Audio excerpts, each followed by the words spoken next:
poderosa palabra. Nuestros padres adoraron en este monte, y vosotros decís que en Jerusalén es el lugar donde se debe adorar. Jesús le dijo: mujer, créeme que la hora viene cuando ni en este monte ni en este Jerusalén adoraréis al Padre. Vosotros adoráis lo que no sabéis. Nosotros adoramos lo que sabemos, porque la salvación viene de los judíos. Mas la hora viene, y ahora es, cuando los verdaderos adoradores adorarán al Padre en espíritu y en verdad. Porque también el Padre tales adoradores busca que le adoren. Dios es espíritu, y los que le adoran en espíritu y en verdad es necesario que adoren. Entonces, amada iglesia, vamos a comenzar. Quizás muchos se pueden preguntar que adorar es simplemente cantar, adorar es simplemente venir a orarle al Señor. No, yo le quiero decir que en esta mañana que adorar no es simplemente eso, ¿no? Vamos a ir viendo en el transcurso de la palabra las cosas que el Señor nos va a ir enseñando, ¿no? Entonces quiero empezar con este pequeño concepto de lo que es la adoración. Entonces, adoración viene del griego proskuneo, que significa inclinarse, reverencia, rendirse, ¿no? Amar excesivamente, honrar, dar obediencia, ¿no? Hacer un homenaje, obviamente, al Señor, ¿no? Arrodillarse, postrarse o rendirse. Entonces, normalmente nosotros estamos acostumbrados a relacionar la adoración con cierto tipo de acciones que les acabo de mencionar, ¿no? Que se realizan en un lugar específico, obviamente, en un templo, ¿no? En una iglesia, ¿no? Entonces, tales como cantar, como ya les decía, ¿no? Danzar, arrodillarse, cerrar los ojos, aplaudir, ¿no? Entonces, cualquier otra expresión corporal, ¿no? O también ambiental, ¿no es cierto? Muchas veces aquí hasta hemos bajado un poquito las luces en los cultos de adoración, ¿no? Es quizá crear un ambiente, ¿no? Entonces, pero el verdadero adorador adora a Dios con su propia vida, ya sea en el templo, ya sea fuera del templo, ¿no? En su casa, en su trabajo, ¿no? Porque quien le ama excesivamente, le adora en todo lugar y en todo tiempo. Amén. Entonces, ¿qué nos dice Romanos? Romanos 12:1. Romanos capítulo 12, versículo 1. Nos dice: así que, hermanos, os ruego por la misericordia de Dios que presentéis vuestros cuerpos en sacrificio vivo, santo, agradable a Dios, que es vuestro culto racional.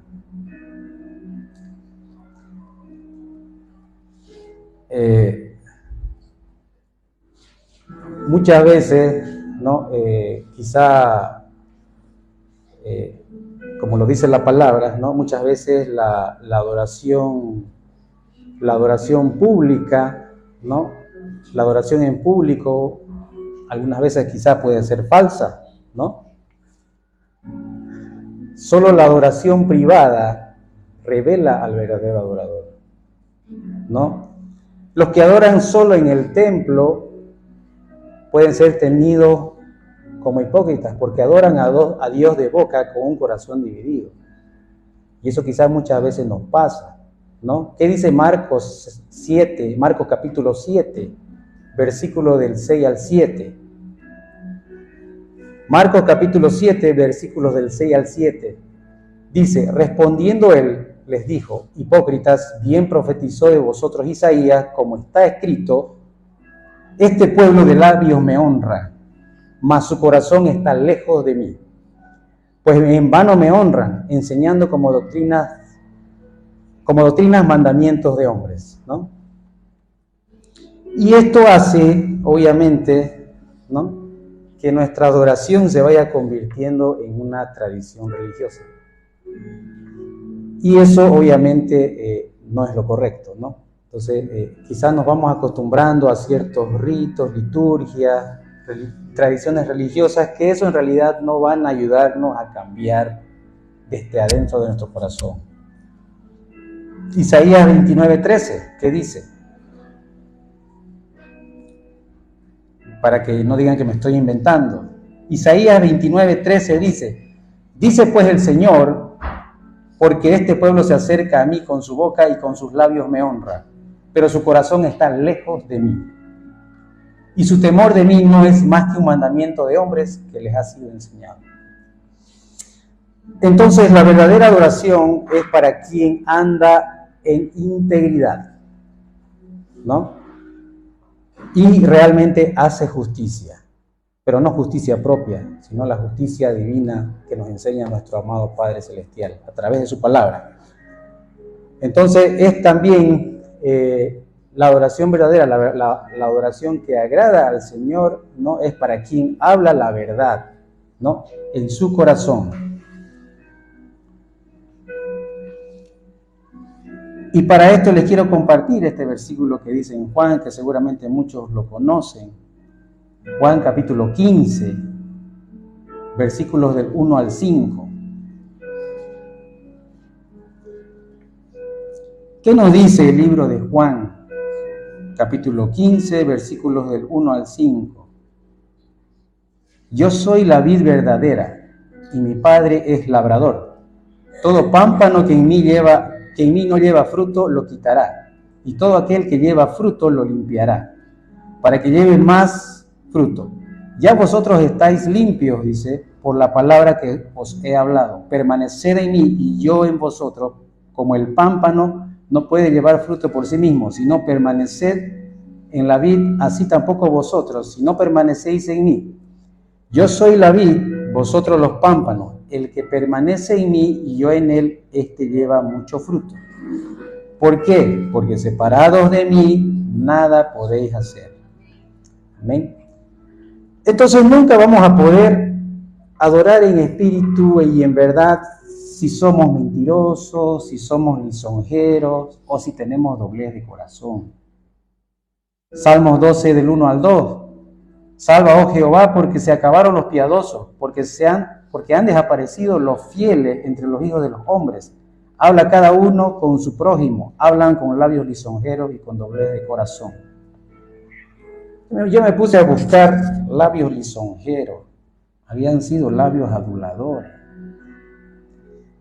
Entonces, amada iglesia, aquí nadie es adulado de nadie, todos somos hermanos en Cristo, todos hacemos un cuerpo en Cristo. Entonces, eso es lo que nos enseña la palabra, ¿no? Entonces, hay cosas que impiden realmente la adoración con mayor fuerza que las distracciones externas, ¿no? Dios busca realmente adoradores que le adoren en espíritu y en verdad, adoradores que tengan realmente un corazón limpio. Amén. Y como sabemos, el diablo quiere ser adorado, ¿no es cierto? Porque él antes de perecer, de ir al infierno, pues era el principal músico de nuestro amado Dios, ¿no? Entonces el diablo quiere ser adorado, ¿no? Y procuró que el mismo Jesucristo lo adore, ¿no? Entonces, el diseño de adoración de Satanás, del enemigo, está basado, obviamente, en el amor al mundo, ¿no? ¿Qué dice Lucas capítulo 4, versículos del 5 al 8? Y le llevó el diablo a un alto monte y le mostró en un momento todos los reinos de la tierra. Y le dijo el diablo: a ti te daré toda esta potestad y la gloria de ellos, porque a mí me ha sido entregada y a quien quiero la doy. Escuchen lo que le dice el diablo al Señor: si tú postrado me adorares, todos serán tuyos. Atrevido, ¿no? Respondiendo Jesús le dijo: vete de mí, Satanás, porque escrito está: al Señor tu Dios adorarás y solo a Él servirás. Amén. Entonces, el diseño de adoración de Dios está basado, obviamente, en el amor de Dios, o el amor a Dios, ¿no? Entonces,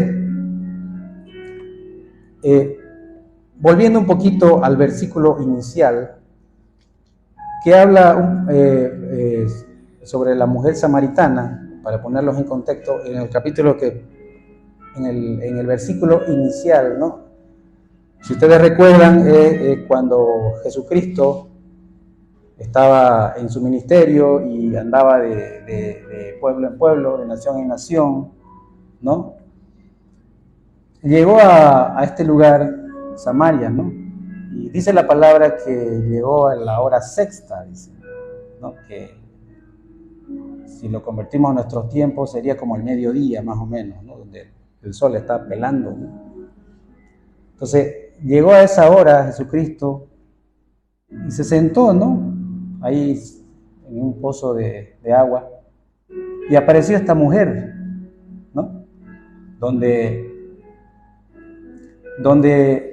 ella se sorprendió porque el Señor empezó a hablarle, ¿no? Y si ustedes lo ven o lo recuerdan, el Señor Jesús le pidió agua, ¿no? Un poco de agua, porque a esa hora, con semejante solazo, pues estaba cansado, ¿no? Y con sed.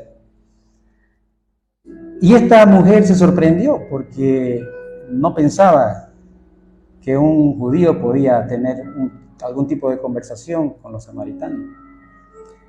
Entonces, y ella le dice, ¿no? ¿Por qué tú me hablas a mí si tú sabes que entre judíos y samaritanos no podemos tener relación, comunicación, ¿no?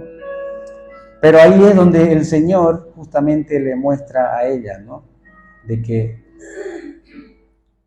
les hace una comparación, básicamente el Señor a ella, ¿no? De que ellos adoraban a Dios que no era Dios, en realidad, ¿no? Y que no lo conocían, ¿no? Y que en cambio ellos adoraban a un Dios que sí conocían, ¿no? Entonces, y la charla se fue aumentando, ¿no? Ese encuentro obviamente tuvo un gran propósito para el tema de la adoración, ¿no? Entonces, el propósito fue de que charlando Jesús con esta mujer, empezó a mostrarle que su vida estaba un poco desordenada, ¿no? Que empezó a querer mostrarle a esta mujer que en realidad ella no era una mujer casada, que antes de tener esa pareja actual tuvo otras 5. Entonces, la Biblia nos muestra que ella tenía un poquito la vida desordenada, ¿no? Entonces, de que para poder realmente poder adorar al Señor, ¿no? Al Dios que sí se conoce, debería ordenar un poquito su vida, ¿no? Entonces, esto es lo que le muestra el Señor Jesús a esta mujer, y ella se sorprende, ¿no? Se sorprende porque no la creía hasta ese momento con quién estaba hablando, ¿no?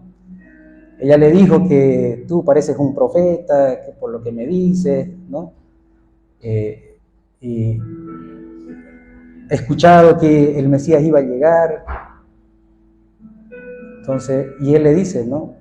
Ese Mesías que tú dices que iba a llegar es el que está hablando contigo, le dice.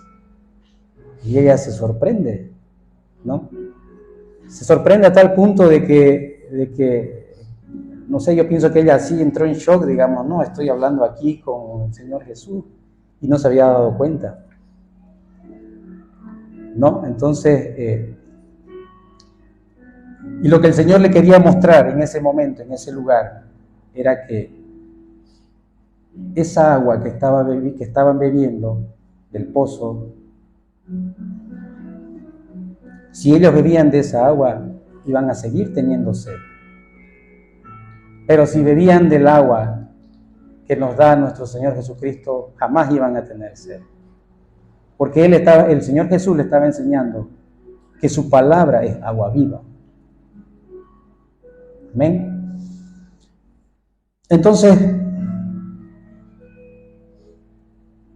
¿cuál es la adoración que agrada al Señor? ¿No? Y justamente la respuesta la vamos a ir encontrando en estos versículos que acabo de leer inicialmente, ¿no? Entonces, ¿cuáles son las características, ¿no?, de una adoración que agrada al Señor, ¿no? Como primer punto, la adoración que agrada, ¿no?, al Señor comprende de que esa adoración no está limitada a un lugar. Vamos a empezar por ahí. Entonces, para comprender el texto, ¿no?, tenemos que saber, como les decía, ¿no?, que los samaritanos y los judíos no tenían alguna relación entre ellos, ¿no?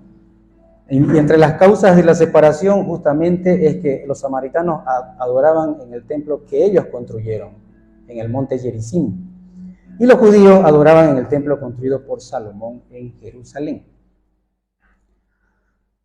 Pero nuestro Señor Jesucristo dejó claro que la adoración, si vemos en los versículos del 20 al 21 del libro de Juan, capítulo 4, seguimos en el libro de Juan, capítulo 4, y si analizamos esos versículos del 20 al 21, ¿no?, nuestro Señor Jesús nos dejó claro de que la adoración no está restringida a un lugar de adoración. Es decir, que la adoración que agrada al Señor, el verdadero adorador no adora únicamente en un lugar, o en una hora específica, o en un día específico, ¿no?, sino que reconoce que la adoración es nuestra vida misma. Porque la adoración debería ser un estilo de vida de cada uno de nosotros. Haciendo obviamente lo que le agrada al Señor. Obedeciendo su voluntad todos los días, en todo momento y en todo lugar. Seguramente alguno de nosotros está pensando, entonces no hay que congregarse, pastor, si usted está diciendo que uno puede adorar al Señor en cualquier lugar. No estoy diciendo eso. Por supuesto que tenemos que congregarnos, que reunirnos en su casa, ¿no?, para adorar a nuestro Dios en el templo, ¿no? Pero comprendiendo que nos congregamos para que por medio de su palabra el Señor nos hable, ¿no?, nos hable a nuestro corazón, para que podamos conocer su voluntad para nuestra vida, ¿no?, y ponerla en práctica. No solamente los domingos, ¿no?, sino todos los días y en todo lugar. Hebreos 10:25, ¿qué nos dice? No dejando de congregarnos como algunos tienen por costumbre, sino exhortándonos, y tanto más cuando veis que el día se acerca. Entonces, es importante que nos congreguemos, pero también es importante encontrar un lugar fuera de este lugar en donde nosotros podamos tener intimidad con el Señor. Y eso es en tu lugar secreto, en tu casa, en tu oficina, no sé. Buscar un lugar donde usted, a solas con el Señor, pueda buscarlo. Y si lo busca, lo va a encontrar. Amén. Entonces,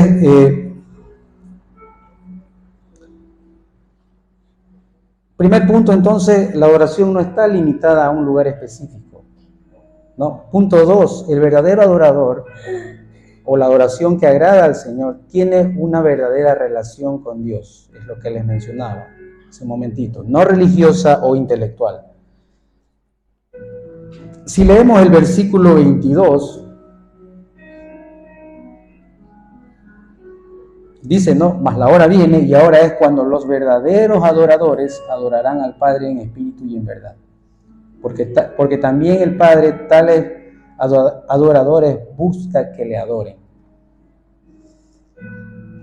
Entonces el Señor nos deja claro, o nos dejó claro, que los samaritanos adoraban, pero su adoración no agradaba a Dios.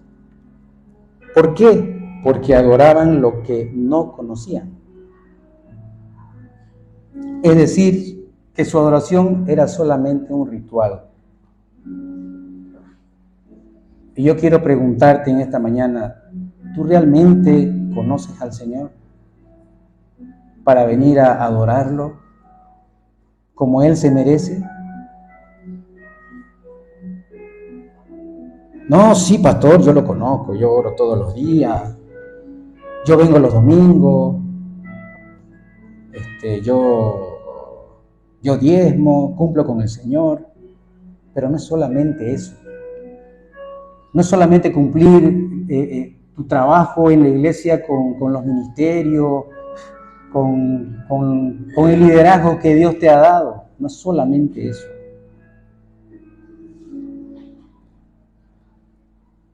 Lastimosamente, muchas personas dicen adorar a Dios, pero en realidad no conocen a Dios, ¿no?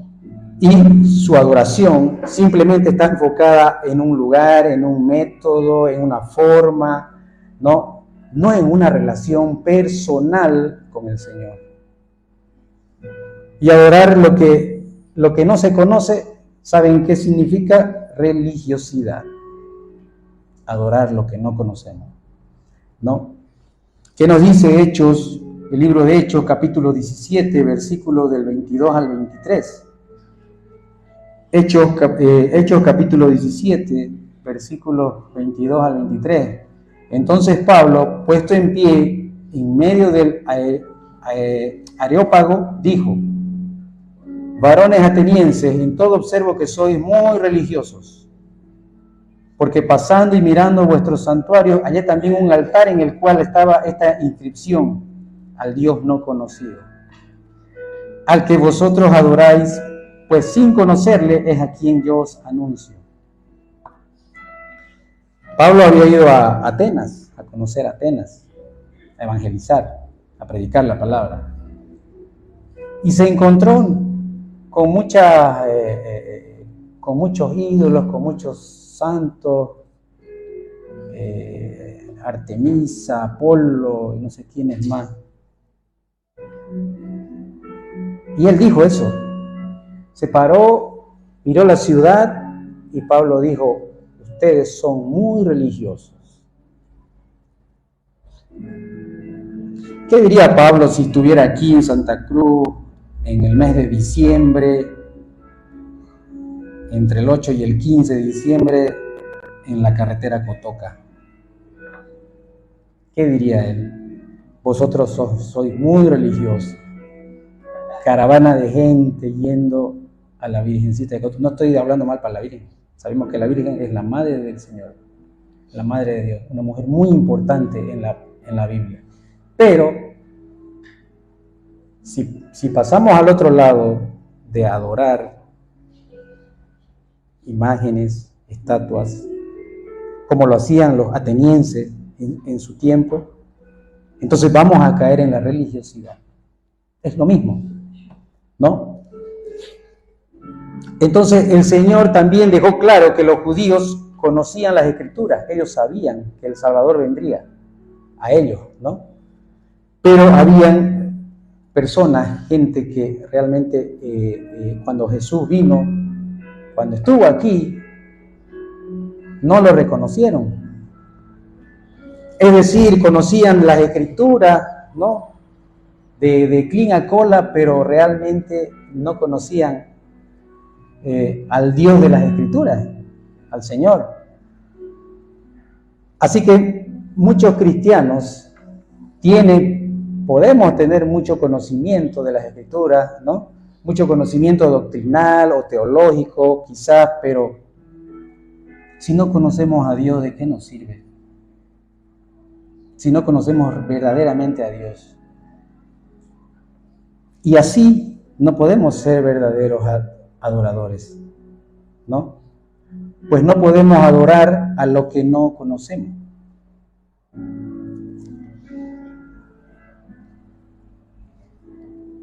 Se me viene ahorita se me vino a la mente el tema de Ana. En el libro de Primera de Samuel. ¿Qué pasaba con Ana? Ustedes saben la historia, si no se la resumo un poquito. Ana tenía a su esposo, ¿no? Elcana. Elcana tenía dos esposas, ¿no? Ana y Penina. Penina, dice la palabra, le había dado hijos, pero Ana no. Y en ese tiempo, todos los años, Elcana y sus dos esposas, Ana y Penina, iban a ofrecer sacrificio vivo al Señor, todos los años. Pero ¿saben qué?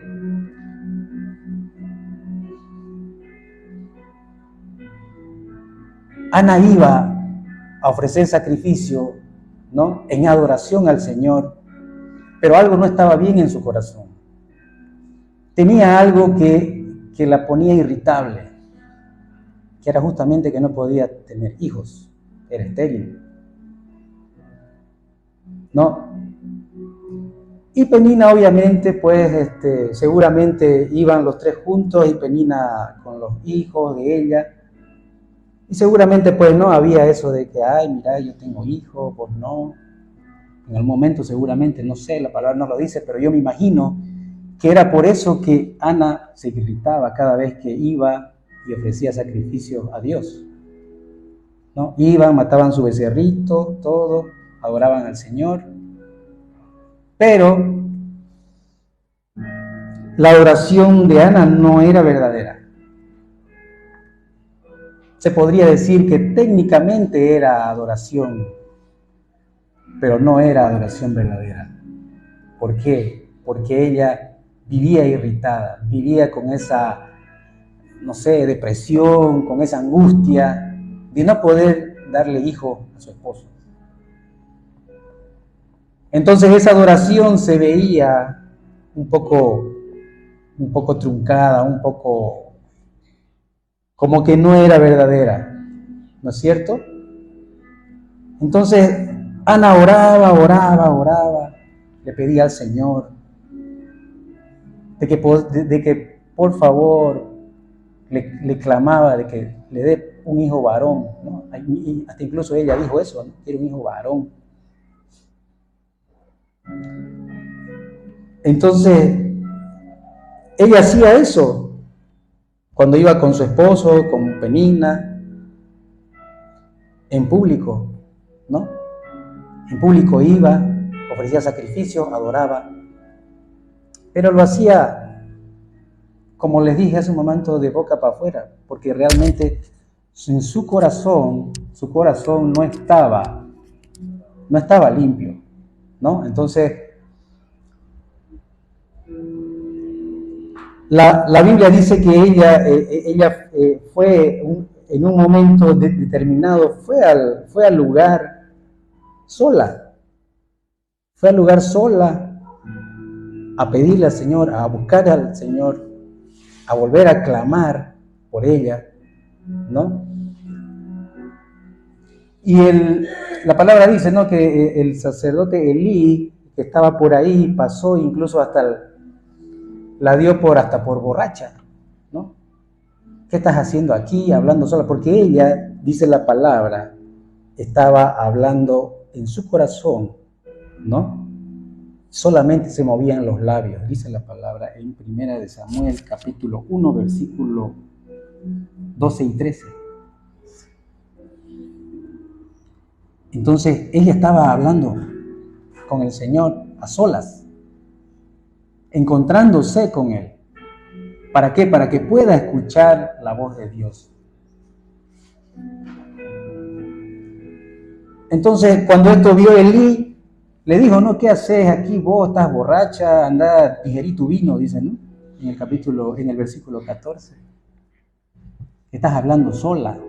Y así podemos parecer en algún momento nosotros locos, hablando solos, pero es el momento más importante quizá en nuestra vida de poder, ese momento, hablar con el Señor, a solas. ¿Qué dice el versículo 16? Seguimos en Primera de Samuel, capítulo 1, versículo 16. No tengas a tu sierva por una mujer limpia, porque por la magnitud de mis congojas y de mi aflicción he hablado hasta ahora.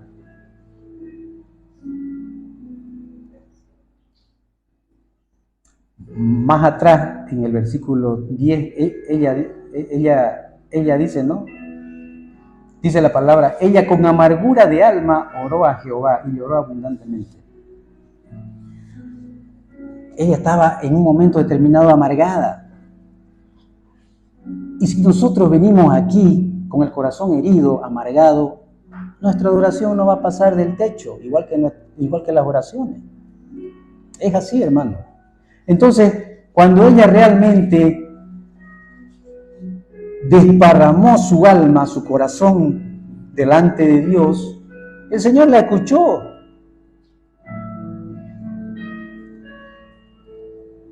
¿Qué dice el versículo 19? Seguimos en Primera de Samuel, capítulo 1, versículo 19. Y levantándose de mañana, adoraron delante de Jehová y volvieron y fueron a su casa en Ramá.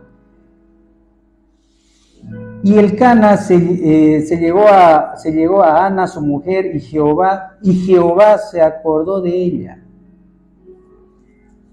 El Señor se acordó de Ana.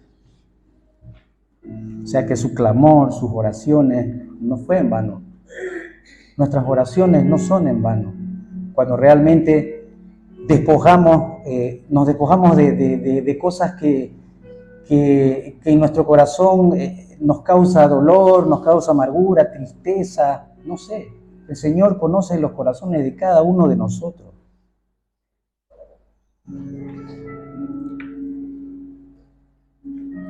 ¿Qué dice el versículo 20? Aconteció que al cumplirse el tiempo, después de haber concebido, Ana dio a luz a un hijo y le puso por nombre Samuel, diciendo, por cuanto le pedía Jehová.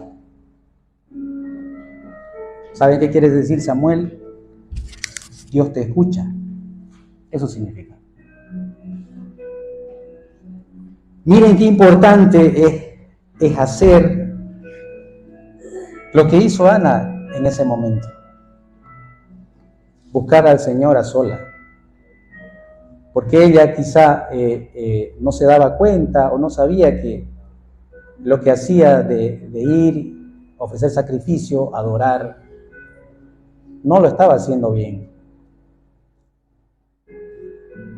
Entonces, el tercer punto, para ir avanzando, el verdadero o la adoración que agrada a Dios, es decir, el verdadero adorador es espiritual.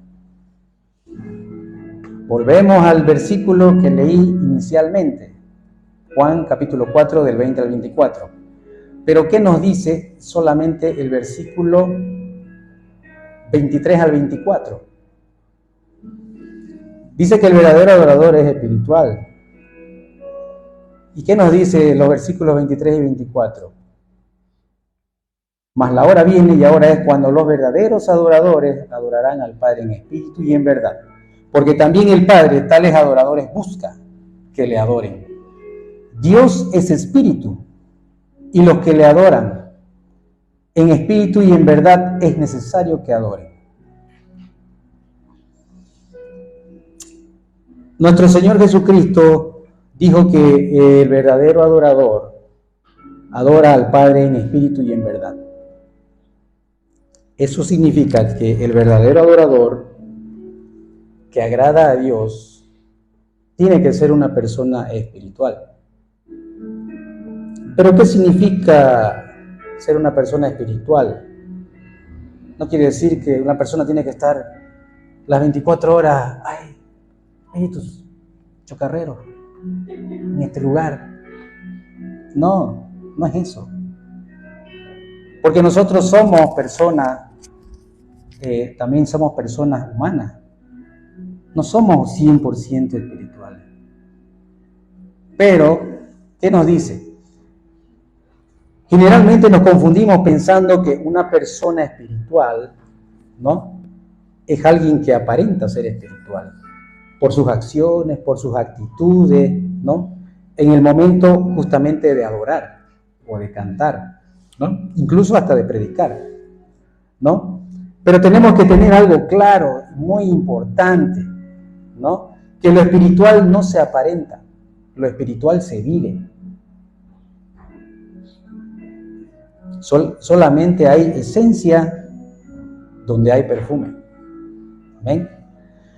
Entonces, un cristiano espiritual es alguien que es guiado por el Espíritu Santo, ¿no?, que anda en el Espíritu, no que anda en sus propias conclusiones, en su propio intelectualismo, no. Es una persona que está realmente guiado por el Espíritu Santo. Y para ser guiado por el Espíritu Santo, ¿qué hay que hacer? Lo que hizo Ana. Buscar de Dios en su lugar secreto, en su lugar más cómodo para uno. Romanos 8:14, ¿qué nos dice? Porque todos los que son guiados por el Espíritu de Dios, estos son hijos de Dios. Gálatas 5:16, otro ejemplo. Digo pues, andad en el Espíritu y no satisfagáis los deseos de la carne. Es decir, amada iglesia, que sus decisiones, sus acciones, sus prioridades tienen que estar en sintonía directa a la palabra de Dios y a su voluntad.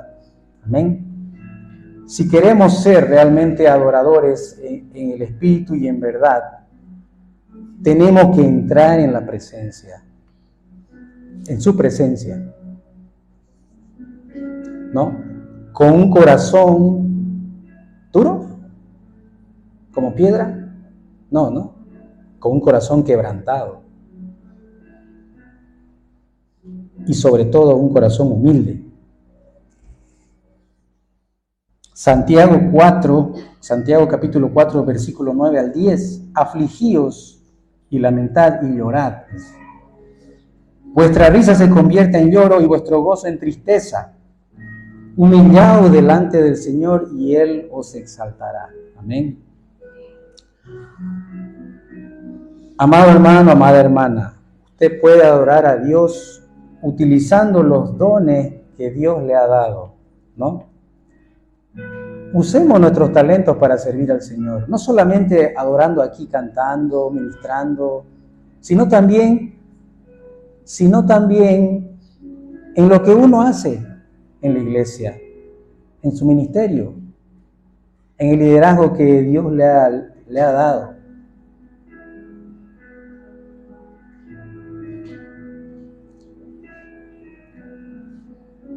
Hay justamente lo que el versículo de la iglesia para este año está en Colosenses 3:23, ¿no es cierto? Entonces, usemos los talentos para servir a Dios. Todo lo que usted haga, hágalo de corazón. No para que lo vean, no para aparentar, porque eso al final pasa, ¿no? Hagámoslo de corazón, como para el Señor y no como para los hombres, ¿no? Dice la palabra, y todo lo que hagáis, hacedlo de corazón como para el Señor y no para los hombres.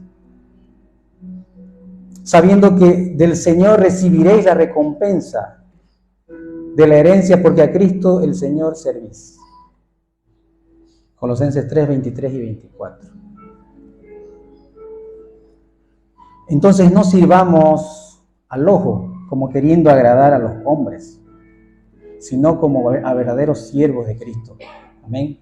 De corazón, haciendo su voluntad.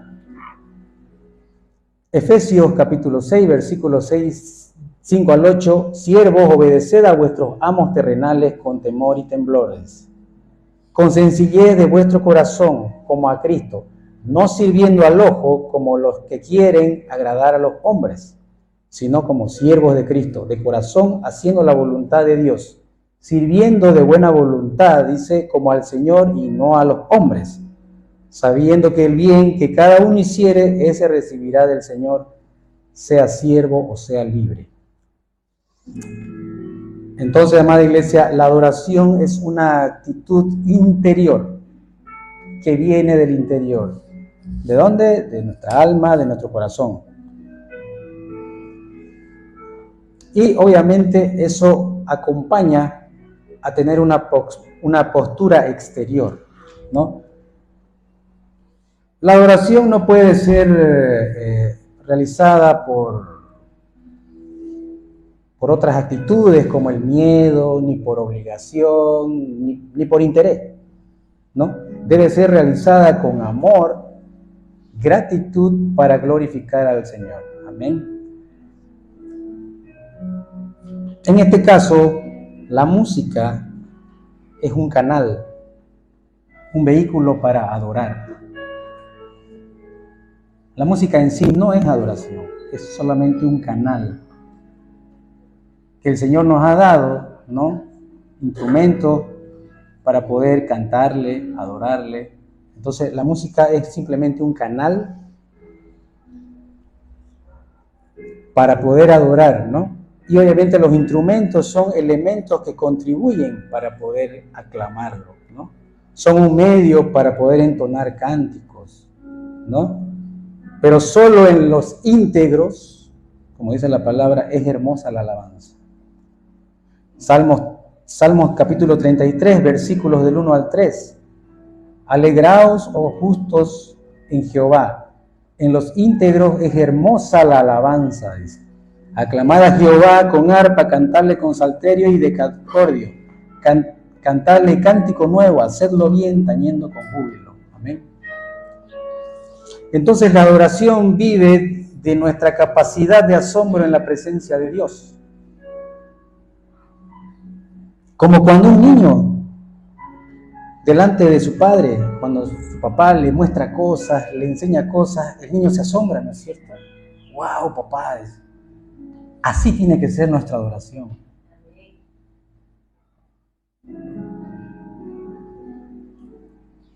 Adorar al Señor como un niño, ¿sí?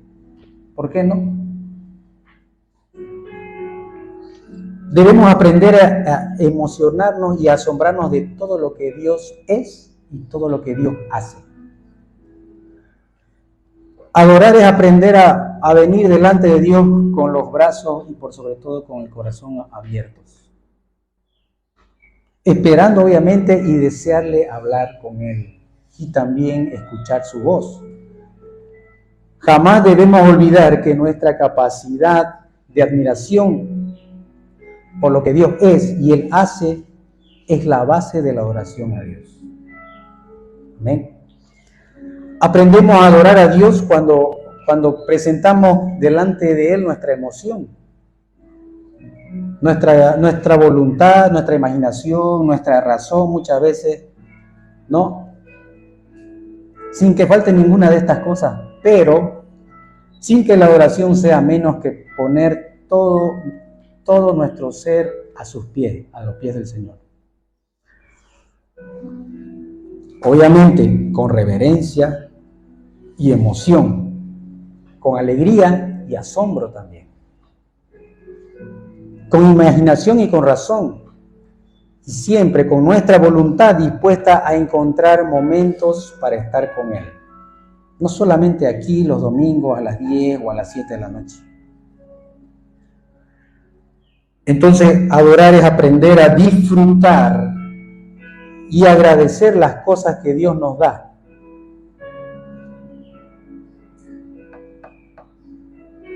Y también las que permite quitarnos.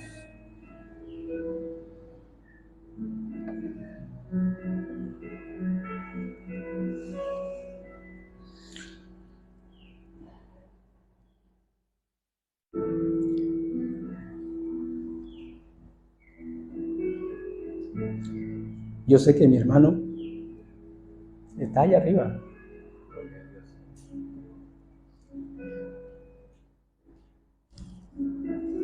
Aleluya.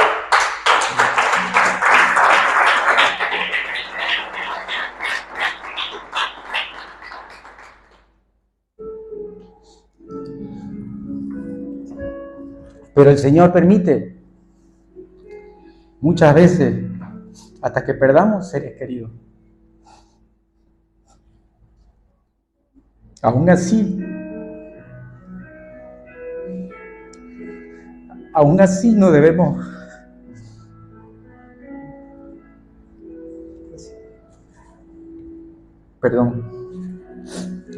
aún así no debemos dejar de adorarlo.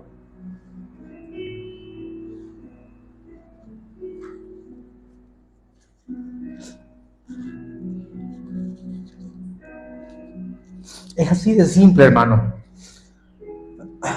No pasemos horas y horas preocupándonos por encontrar razones para todo. ¿Por qué pasan las cosas?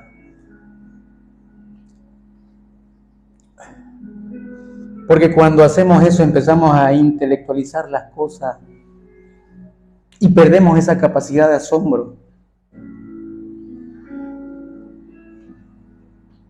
Cuando queremos dominar todo lo que ocurre en nuestra mente, entramos en el mundo del control. Y al final los que nos descontrolamos somos nosotros. Nos descontrolamos y nos salimos de esa parte del agradecimiento, de ser agradecido con el Señor. Con esto quiero decir que no es que no hay que pensar las cosas, sí, al contrario, Dios nos ha dado una mente para poder utilizarla. Pero el problema comienza cuando nos creemos tan sabios, tan autosuficientes, que no necesitamos de nada ni de nadie.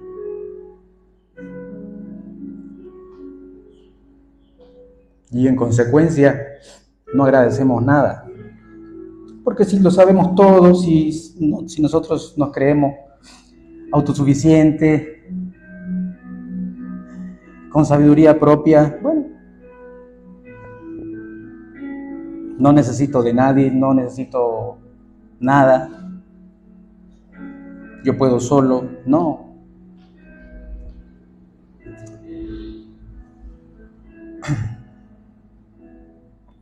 Una vez más, si nos ponemos en ese plan, no vamos a agradecer nada. Y nuestra vida tiene que ser un total agradecimiento por todo lo que el Señor nos ha dado, nos da. Y también lo que nos permite quitarnos. Sea un familiar, un amigo, un trabajo. Sí, hay que ser agradecido con todo. Porque si nos ponemos así en ese plan de ser autosuficientes, finalmente vamos a perder la capacidad de agradecer. Y yo en esta mañana, para no hacerlo más largo, quiero hacer algo diferente. Quiero que me acompañe el Ministerio de Alabanza y va a ser un apelo especial, va a ser un apelo de cantarle al Señor. Pero va a ser una de cantarle al Señor de corazón. Si tú has venido en esta mañana con un corazón entristecido, con un corazón amargado, es hora que te despojes de todo eso, que realmente derrames tu corazón y tu alma delante del Señor. ¿Para qué? Para poder encontrarlo a Él.